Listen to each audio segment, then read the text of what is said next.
All right, good morning, guys. I am psyched and pumped. It's a beautiful morning, but I finally figured out what we're going to do with this F450 here. Now, this one has gotten the nickname the rented mule. She was a work truck with a flatbed when I got her. I didn't want the flatbed. It was kind of old and beat up. So she's been on the channel a couple of times. We did a little wiring, injectors, injector shimming, not injectors, but injector shimming and injector cups, coolant flush, a few other things. We still got an oil leak or two to track down. Excuse my cough. But anyhow, she's been floating around on the channel.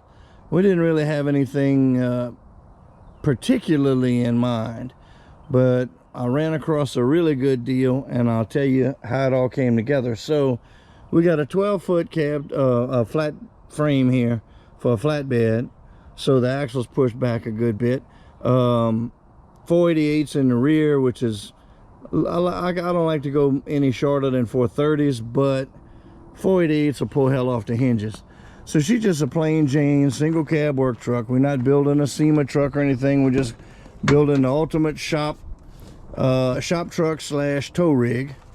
I don't know if the glare is going to mess with y'all too much. She is a bolt action. She's got a 6-speed in her. 236 on the clock. No tilt, no nothing, no bells, no whistles. Just plain Jane truck, which is kind of what I like, because the less bells and whistles you got, the less bells and whistles can go wrong. So she is missing the front bumper. You've seen in a previous video with my tow hitch that this bumper was pulled off so we could stab some D-rings on it. Truck didn't come with D-rings, and that way we could tow it home, as most of them hit here as non-runners. So they either got to come here on the tow bar or on the trailer we're working on. So everybody's seen and made some comments on the trailer video, and we're just about wrapping that up. So now we need something to pull it. And in the theme of what we're trying to do here in the ultimate shop truck slash tow rig, we need something to go a little more than just this flatbed here. So some of you more astute viewers have spotted this bed in the background and made a comment or two on it. Might even seen it on the truck in the background, because I did do a test fit to mark out some stuff. But let me introduce you to what's going to go on the back of here and why that bolt action 6-speed is so important. So the reason the bolt action 6-speed is so important is because it has an access port on the side for a PTO. And the reason we need the PTO is for this bad boy right here. So this is a factory winch bed with a Tulsa winch on it. Now, I don't remember the numbers, and I'll maybe get some more information, but as far as the weight capacities, these Tulsas. But I will tell you that as long as you don't shear the pin going from the PTO to this chain drive, this thing's going to keep winching, and it'll fold the truck in half, and it will pick up way more than what this truck is rated to pick up. So we'll be in good shape there. I'm used to these being on F600s. This particular bed came off of a Freightliner single wheel truck. They were using it for logging. And let me walk around the back where y'all can see. Hopefully the sun won't get in your face too bad. So down here in South Louisiana, we call this a gin pole bed, hence the gin poles. So that's going to be you know, I had 2 of these trucks during my tree business for 20 years, and they came out to be very, very handy trucks. A lot of people don't know how to properly use them. You know, if you're not in the oil field and you haven't seen them before, you know, winching stuff up on the live roll, using gin poles properly, is just kind of a I don't know, forgotten art, I guess. A lot of the country hadn't seen it. Texas, Louisiana, Oklahoma, a lot of the oil field countries, up north too, you know, they see these winch beds all the time. Usually longer winch beds on much bigger trucks. But this is what we're working with. So this is the chain that's going to go on the winch. Of course, we're going to get a new one. This one's a little old. We got some really half-ass fabric-cobbled PTO stuff here. So we're going to redo that. I'll show you the PTO and stuff as we get into it. So my thoughts are we're going to have electric and PTO winch options both on the bed, and the electric will be also available on the front of the truck. So we're going to do all of that, and the bed needs a few little tweaks and little modifications. I'm not going to get into that now. We'll get into it as we do it. Can you imagine how long the hook rode on this to wear that down that much? So that winch bed is going on this rascal, and the reason why the front bumper is off is because I figured if we have this much big iron on the back, well, maybe that old Ford bumper might not be the best option for the front. So I think what's getting ready to happen here excuse me, is the D-rings are going to come off, and we're going to use the Ford factory bumper mounts to build a custom bumper on the front. And we're going to put some meat on the front of this thing for two reasons. Number one, I want a custom bumper with some meat on it. Number two, the more weight you have on the front of the truck, the more weight you can pick up with the back of the truck. So having that option on here is going to be nice. So might even another thing I want to put on here, other than power to the front and the back for the winch, electric winch option, is we're going to set up single or dual air compressors with some air compressor tanks under the bed, so this truck has onboard air. And my thought process was, you know, with this winch bed, a lot of the trucks that I end up running across and getting involved with are DOA, meaning they not running when I get them. So having the option to unhook the truck and to raise the gin poles and or use the electric winch on the back of this bed will be nice. We'll be able to snake a truck from out under the trees or out of a barn, bring it around, get it staged for the trailer, and of course we'll have a couple of winch options for winching stuff up on the trailer. And also, one of the things I'm going to do later is either make gin pole extensions or just make another set of longer gin poles for higher lifts for different reasons. So we're going to play around with this once we get it done, and I'll explain to y'all and show you how a gin pole works. If you want to see anything on this on a larger version, of course it's all over YouTube, just look up winch trucks. But old Peg on Zip Time Bias Ply has a couple of these gin pole trucks on a much larger scale, and they're really fun to watch, and they really have some cool options that they can do, and they're strong as all get out. Like I said, I don't remember how many thousand pounds that winch is, but on the F600s, both of them had a very beefy connection plate between the frame on both of my old winch trucks, and both of them were bent before I got them. So if you don't hit the clutch on these PTO winches, they're going to pull till something breaks, and that's usually not a good thing. So without any further ado, we're going to go ahead and get on into this. I just wanted to announce this. I've been letting you guys know that we had some moves coming up, and this is the first build we've had since my personal 450, which has gone to a new forever home. So i.e. we need another 450. So that's going to be our project for the next few days, is chopping and fabric cobbling what we need to on here. We're going to need some bed mounts.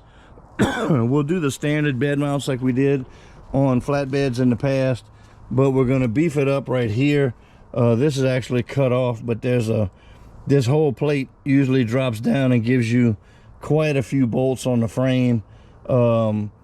That would be the way we would go if we were rigging this up to lift heavy, but because this is going to lift way more than the truck can actually deal with, the truck will be our limiting factor.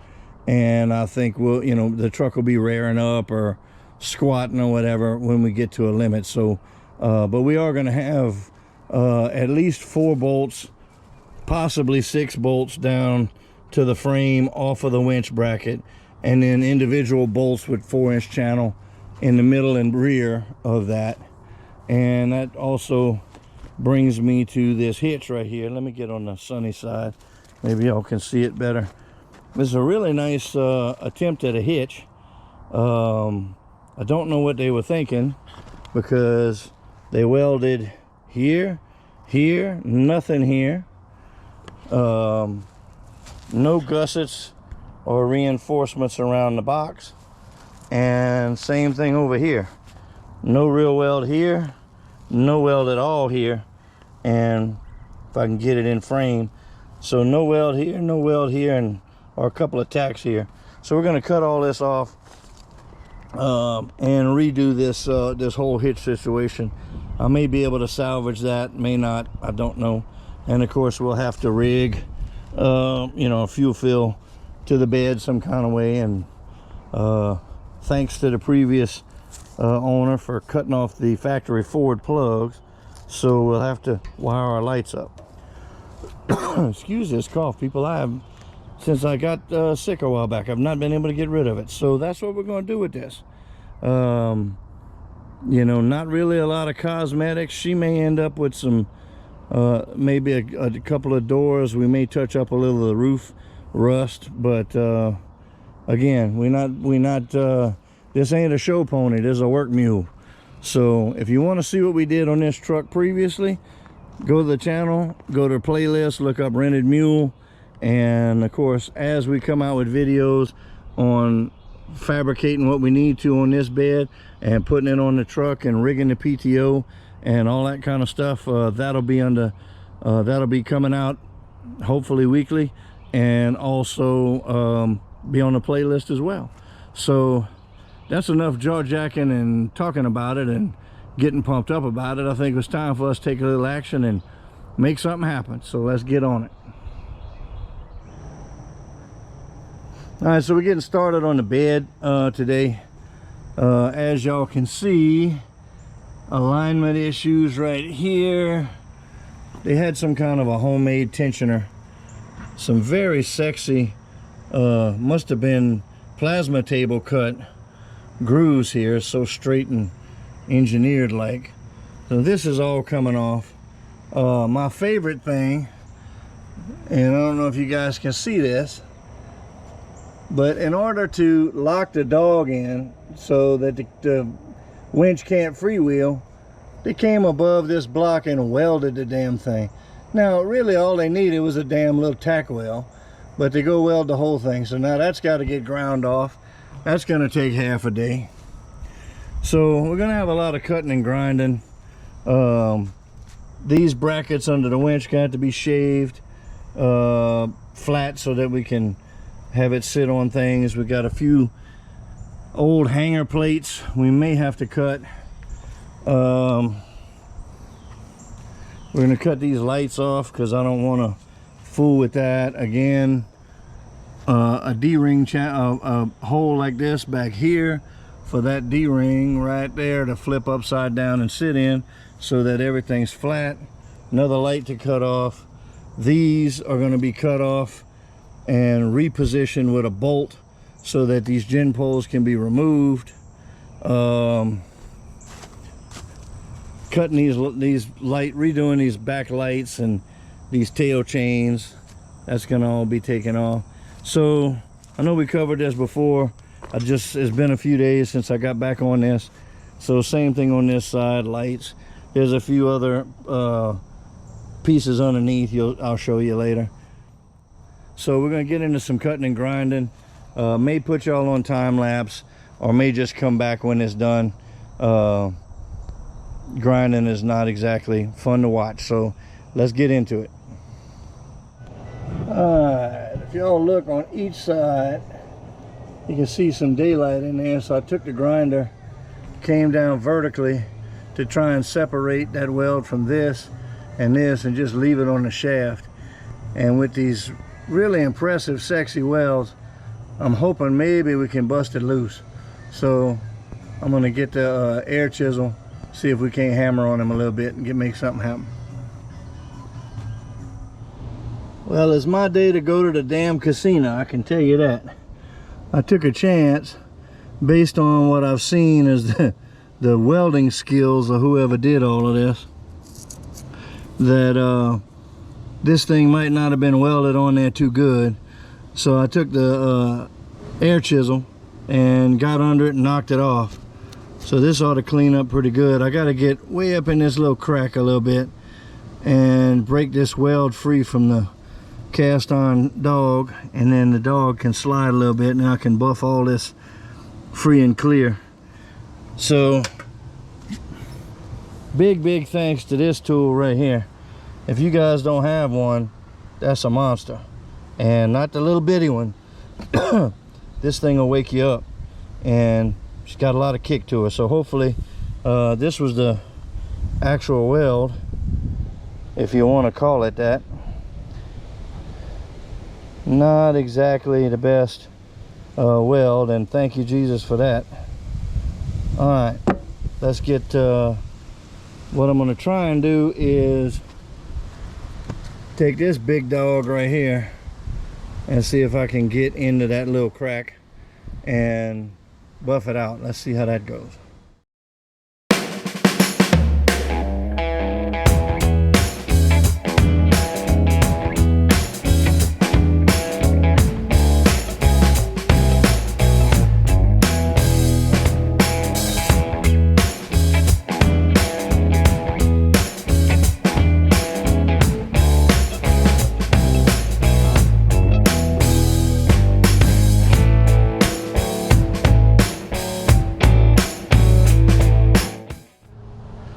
Alright, well, here we are. So I got the weld knocked down and kind of shined up. I got grounded this crack right here where the dog slides on the shaft as much as I want to without tearing it up. And I don't know how much of the heating and the beating made it to the from time lapse, because the battery had gone out. But anyhow, we can't go this way, I don't believe. I think our square stock in the drum is or whatever is in the drum is keeping us from going that way. So we want to try and come this way over the little weld that's in the crack right there. But like I said, I got in there as good as I can, and it seems to be penetrating all when it's hot, and capillary and, you know, pull into the thing there. So I don't know if rust in the back of the dog has got us, like on, you know, in the inside there or what. But anyhow, so round one went to us with getting the weld off. Round two went to the winch, and so now you can see I've got this big giant puller, and we're going to tighten it up and see if we can get a bind on this thing and give her a little pull and see what we can make happen with that. So let me get y'all set up, and we'll try with the puller and see what we can make happen.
Alright, starting off another day on the Wren and Mule project here. So after all of that time lapse, a bunch of heating and beating and grinding and chopping, we still got a little more cutting to do. We got this off and the sides pretty much off, but I got to come from the bottom, probably on both sides. It looks like I got the top pretty good. And so what we're going to do is we're going to repurpose this hitch. It sticks out this far, so the bed touches the frame like this, and so you've got whatever this is, 8 or 10 inches sticking out, and winching stuff up, it's going to be catching on everything. So we're going to have to shorten that out. Plus I need the holes back here in order to put my bed mounts there. We'll have 3 sets of bed mounts on there, so we still got a little grinding to do there. We cut off, I still see a little piece I've got to get up there, whatever. They had something welded across the top of that, and a little pipe sticking up. We got that off. We got this cockeyed bullshit tensioner set up off, and cut all of the old bed brackets. We flush cut these for the winch. We're gonna have to go refab that. What else did we get off? We cut off the gin poles to swap them, and we're going to see if we can drill here and put a bolt so that the tab right here will be bolted and the gin poles can be moved, and, you know, or taken off or swapped for longer ones and just unbolted instead of having to cut them. Back here we washed off our old chains. We're going to go with a hook setup right here. These, we're going to have to true these up a little better, and I'm going to put some expanded metal like we have by the winch in the back for the lights. So it's coming along slow but sure. The main thing that I've been fighting, and I think y'all saw a little bit of it in the time lapse, so we're going to change our plan today. We got a visitor coming to inspect our work. Mr. Pookie's out. He's coming to give us an approval or a disapproval. And so we're gonna give this 3-jaw 10-ton hydraulic gear puller from the Harbor Freight a try, and see if we can, you know, have a little talk with this dog gear, not a gear, but this dog on here that engages. You can see this, you know, the dog locks in so you can free spool. And these winches are almost useless when you can't free spool them, because it takes forever to winch line out, and then you got to winch it back in. So it just slows the whole process down. You got to be able to free spool it out and then winch in. And reverse on these things is notoriously slow anyway, because you don't want to be setting the loads down. So it needs to work, and I don't want to cut any more material here. I know y'all can't see that with the sun too good, but I even got a magnifying glass and looked, and it looks like we've got everything. It should pop over, and hopefully if it does, we can either wear it off, or, you know, I don't know, we'll have to figure that out as we go. So that's where we're at now, and we're gonna get on with a little bit more bed work and come around here, get a little bit more hitch work done. And once we get that done, we'll get back into the truck a little later on. All right, let's get at it.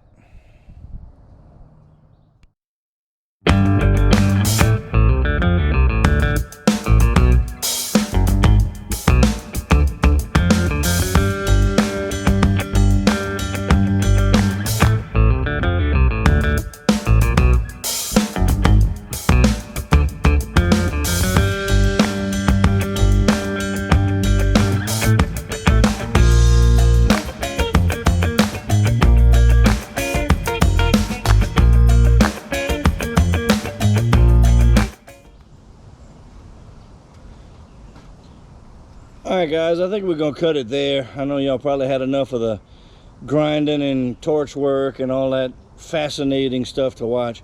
But we did get a lot accomplished. We got a lot of the damaged stuff we're not going to use, the bent up stuff and the fabric cobbled stuff chopped off of the bed. Still got some issues with the winch, which we'll be getting on in the next video. We did get the hitch off the back of the frame of the Ford, which is good because I need that bolt hole that it was covering up. And we're gonna see if we can't figure out a way to fabricate that onto the back of the bed. Got a few ideas on that. We'll see how that plays out. So if you guys spy anything that you think I can improve on, hit me up in the comments, and feel free to use the comments to ask any other questions and stuff from time to time. I really enjoy getting everybody's feedback on the videos, and the few of y'all that I get to talk to further on in the comments is fun too. All right, that's it for now. We're gonna call it good on this one, and we'll see y'all on the next one.